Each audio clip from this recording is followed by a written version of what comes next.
Ibu, saya Nurse Risa. Saya nurse yang bertugas pada pagi hari ini ya Bu. Iya, Nurse. Oke, baik Ibu. Agenda kita hari ini itu ada konseling mengenai diabetes mellitus ya Ibu. Tujuannya agar Ibu bisa paham mengenai penyakit diabetes mellitus itu, terus penanganannya bagaimana biar target gula darah Ibu bisa tercapai dengan sampai normal ya Bu. Iya, Nurse. Ya, oke. Sebelumnya Ibu apa kabarnya nih Bu? Ya, sepertinya baik. Alhamdulillah. Oke, baik. Sebelumnya ini benar dengan Ibu Gita, usianya 27 tahun ya Bu? Iya, benar, Nurse. Oke, baik. Oke. Nah, Ibu, sebelumnya Ibu udah pernah dengar nggak diabetes mellitus itu apa gitu? Atau pernah baca di mana gitu? Pernah, Nurse. Apa Bu? Kalau Ibu udah pernah bacanya, kira-kira diabetes mellitus itu penyakit apa? Diabetes itu penyakit kencing manis, Nurse. Iya Bu, benar Ibu. Nah, jadi Ibu, sini diabetes mellitus itu penyakit yang ditandai dengan kadar gula dalam darah Ibu itu melebihi dari nilai normal. Nah, nilai normalnya untuk waktu pemeriksaan gula darah sewaktu atau tanpa puasa itu kurang dari 200 mg per desiliter. Nah, kalau untuk gula darah puasanya itu kurang dari 126 mg per desiliter ya Bu. Oke, nah sebelumnya Ibu tahu nggak penyebab diabetes ini apa? Penyebab diabetes tadi dibilang gulanya banyak, berarti makan yang manis-manis ya, Nurse? Iya, benar Ibu, itu juga salah satunya. Jadi penyebabnya itu bisa dari pola makan, kurangnya aktivitas olahraga, bahkan obesitas juga bisa menyebabkannya Bu. Lalu juga diabetes ini disebabkan dari kurangnya insulin yang diproduksi di dalam tubuh Bu. Nah, jadi cara kerjanya insulin ini seperti mobil Ibu, misalkan nggak punya bensin atau rusak, berarti kan nggak bisa dipakai kemana-mana, jadi nggak bisa dibawa jalan gitu Bu. Sedangkan kalau mobil Ibu bagus, berarti kan bisa dipakai dengan normal ya Bu, gitu. Sama kerjanya seperti insulin Bu. Oke Ibu. Nah, selanjutnya itu ada jenisnya. Jadi diabetes mellitus ini bermacam-macam Bu, ada jenisnya lagi. Nah, yang pertama itu jenis tipe pertama. Tipe pertama itu diabetes mellitusnya disebabkan tidak adanya produksi insulin di dalam tubuh Bu. Nah, untuk tipe kedua itu dia produksi insulinnya ada, tetapi tidak cukup. Jadi cara kerjanya itu tidak efektif Bu. Nah, terus ada juga diabetes mellitus gestasional. Nah, diabetes ini itu biasanya terjadi pada saat kehamilan. Nah, untuk diabetes mellitus tipe lainnya itu bisa disebabkan karena obat, pemakaian obat, ataupun penyakit-penyakit lainnya ya Bu. Iya, Nurse. Oke, baik Bu. Nah, Ibu, untuk diabetes mellitus ini juga ada tanda gejalanya. Jadi Ibu bisa tahu nih, kalau udah ada tanda gejalanya, Ibu udah bisa cek nih, konsultasikan ke dokter, atau langsung cek gula darah Ibu berapa kira-kira.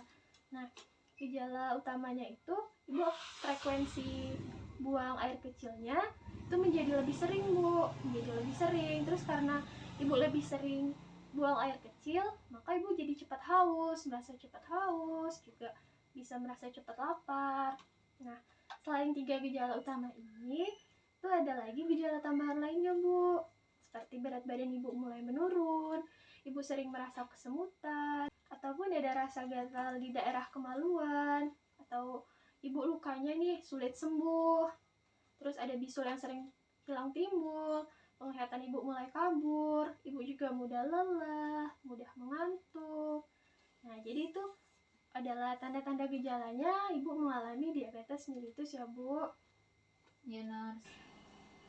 Oke Ibu, nah setelah Ibu tadi mengetahui tanda gejalanya bagaimana, lalu ada juga faktor resikonya Bu, faktor resiko dari diabetes mellitus.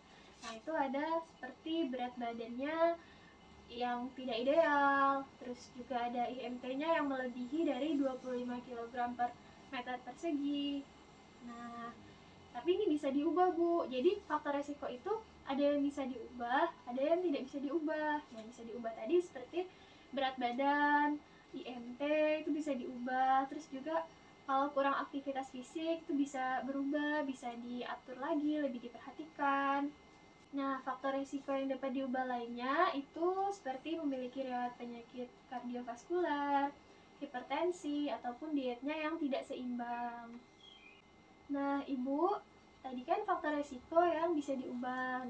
Nah, ini faktor risiko yang tidak bisa diubah, Ibu, seperti usia ya. Kita kan nggak bisa nambah ataupun mengurangi usia ya, Bu. Iya, benar-benar. Terus juga kalau Ibu ada riwayat penyakit dari turunan, faktor genetik itu juga nggak bisa diubah. Terus riwayat kehamilan dengan diabetes mellitus, ada juga riwayat melahirkan anak dengan beratnya lebih dari 4 kilo, ataupun riwayat lahir dengan berat pada bayi itu kurang dari 2,5 kg. Jadi itu adalah faktor resiko yang tidak dapat diubah pada penyakit diabetes mellitus ya, Bu. Nah, Ibu, seperti yang kita ketahui, kalau diabetes mellitus ini tidak dikontrol, diabaikan aja atau minum obatnya bolong-bolong, ibu bisa terkena komplikasi. Komplikasinya itu bisa menyerang pembuluh darah yang besar ataupun pembuluh darah yang kecil, Ibu. Nah, kalau dia menyerang pembuluh darah yang kecil itu seperti gangguan penglihatan, gangguan saraf, gangguan pendengaran, ataupun gangguan pada ginjal. Nah, tapi kalau dia udah mengenai pembuluh darah besar itu bisa terkena stroke, serangan jantung, bahkan kakinya bisa sampai menghitam. Tapi jangan sampai Ibu sampai ke tahap itu ya, Bu ya. Makanya kita harus menjaga kestabilan gula darahnya, Bu.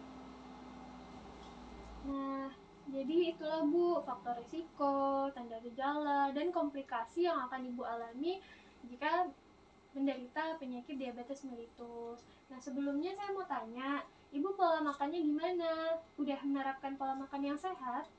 Sepertinya belum, saya makan sesuka-sukanya saya aja. Oh, belum ya, Bu ya. Nah, jadi gini, Bu, untuk penderita diabetes sebenarnya bukan penderita diabetes saja, tapi untuk kita semua juga kita harus menjaga pola makan yang sehat. Nah, untuk penderita diabetes itu bisa dengan manajemen nutrisi 3J, Ibu. Jadi ada jumlah, jenis, dan jadwal. Nah, untuk jumlahnya itu nanti jumlah kalorinya ditentukan berdasarkan usia, terus juga jenis kelamin Ibu, berat badan, tinggi badan, dan aktivitas Ibu nanti disesuaikan. Lalu untuk penderita diabetes mellitus itu harus membatasi penggunaan karbohidrat yang kompleks seperti nasi putih. Sebenarnya bukan nggak boleh, Bu, nasi putih, tetapi lebih baik lagi itu nasi merah, diganti jadi nasi merah, atau kalau memang nasi putih ya porsinya dikurangi nih, Bu, dari yang biasanya. Nah, lalu juga Ibu bisa hindari penggunaan sumber karbohidrat sederhana yang mudah menyerap atau mudah diserap seperti gula pasir, sirup, makan makanan yang manis, susu kental manis, ataupun kue-kue yang mengandung gulanya sangat banyak itu dihindari ya, Bu. Ibu bisa ganti dengan sakarin, pemanis yang dianjurkan gitu, dengan tetap memperhatikan jumlahnya sesuai ya, Bu ya. Iya, Nars, oke. Nah, terus untuk bahan makanannya itu lemak nabati, lemak hewani. Lemak hewaninya ini biasanya seperti ikan yang dianjurkan, Ibu. Kalau untuk daging ataupun ayam boleh, tapi diatur mungkin hanya seminggu sekali untuk ayam atau dagingnya, selebihnya bisa perbanyak ikan. Atau Ibu juga boleh perbanyak di lemak nabati seperti tahu, tempe, ya, Bu ya. Tapi tetap memperhatikan jumlah yang cukup, yang sesuai, tidak boleh berlebihan juga.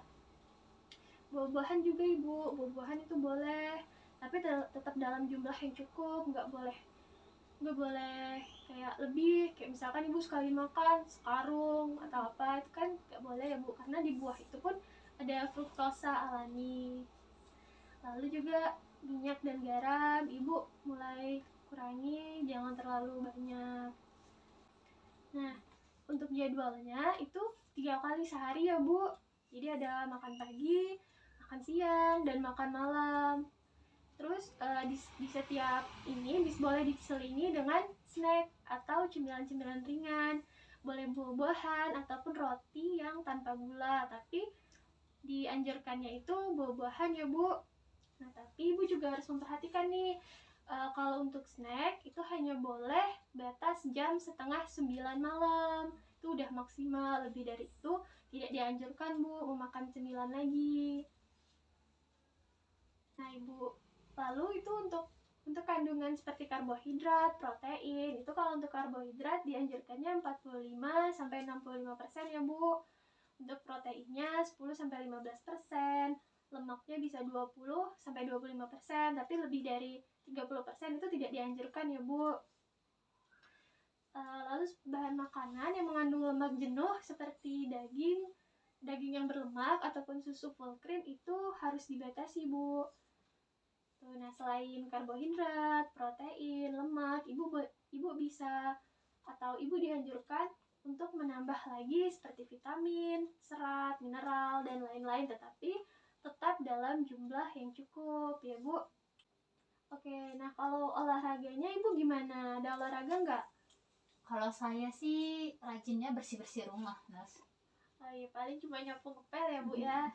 Oke, Ibu kalau untuk olahraga atau anjuran latihan fisik untuk penderita diabetes itu ada anjurannya Bu, dengan intensitas sedang. Nah, olahraga yang biasanya dianjurkan itu olahraga aerobik seperti berenang, jogging, ataupun bersepeda itu ya Bu, itu boleh Ibu lakukan. Terus kalau bisa itu rutin Bu, frekuensinya rutin 3-5 kali dalam seminggu, atau boleh Ibu selingi sehari olahraga, besoknya enggak, terus besoknya lagi olahraga, itu boleh ya Bu. Ataupun setiap hari juga boleh Bu.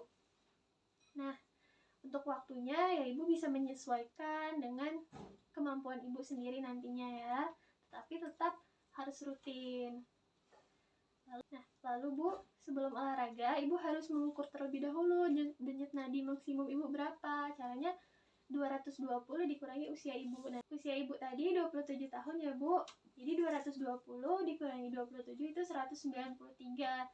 Nah, jadi denyut nadi maksimum yang harus dicapai itu 193. Jadi nanti Ibu sebelum olahraga Ibu cek.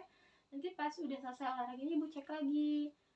Untuk cara pengecekannya ya Ibu bisa hitung manual Ibu ya.